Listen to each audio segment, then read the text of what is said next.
Greetings, wonderful San Mateo County Community College District Board of Trustees. Thank you for your support of faculty, staff, and students over the years. I want to today talk to you about the disability rights of faculty with disabilities. I am not saying that the staff and the students don't need this. This is just, I'm referring to a particular article that was published in the AFT Local 1493 in December 2019, almost 3 years ago. I don't know if you know that as it stands now, as a faculty member, I have 3 or 4 students who have a DRC, a Disability Resource Center form that tells me what kind of accommodations those students might need. They might need more time on testing. They might need to be in a low light environment. They might need to be in a low distraction environment.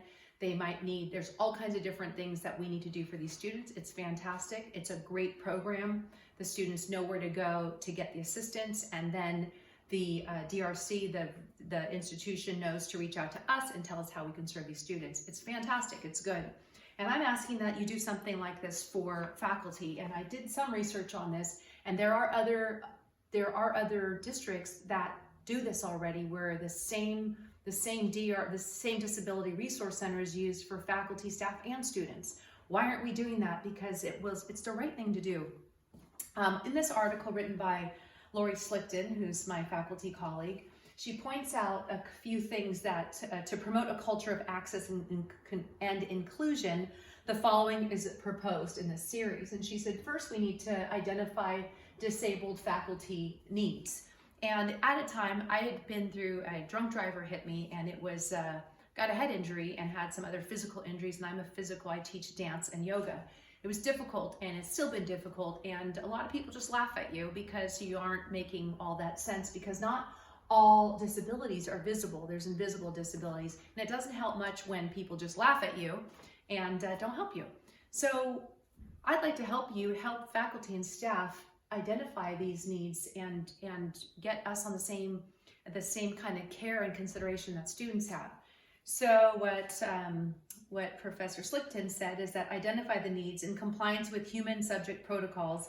Data needs to be collected from disabled faculty based on their firsthand work experiences and their needs that within the district. I think that's a fair ask. The next thing she points out is to educate faculty about the ADA.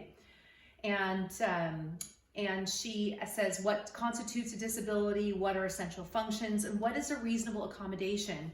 And when you're asking, like, I needed help, I had very terrible vestibular issues, and I needed someone to demonstrate turns in salsa dancing, which was considered a reasonable ask at my then dean, who I asked that accommodation informally, and she did provide it, which was fantastic. But then when she left, the next dean didn't help me with anything. If I do need accommodation, then what do? We don't have that protocol in place. I don't know if you know that, but now you do. And then the district should establish an ADA ombudsman or ombudsperson. We are, the employees need ready access to forms, for example, requests for general work accommodations, accessibility accommodations for meetings, trainings, retreats, flex activities. There's so much stuff that's so difficult, especially with head injury. I don't wish it on anybody, but when there's a saying, if you've seen one head injury, you've seen one head injury, they're all very different. And then a head injury is the last thing you think about until it's the only thing you think about. And I don't wish it on anyone. I've seen it with my students. I've had the ability to accommodate them, even though the district office does not accommodate us, but it doesn't kill you, makes you stronger, which it has. But let's get this done. And then lastly, she says to include this in the contract language. Our district has fallen well short of effectively supporting faculty with disabilities.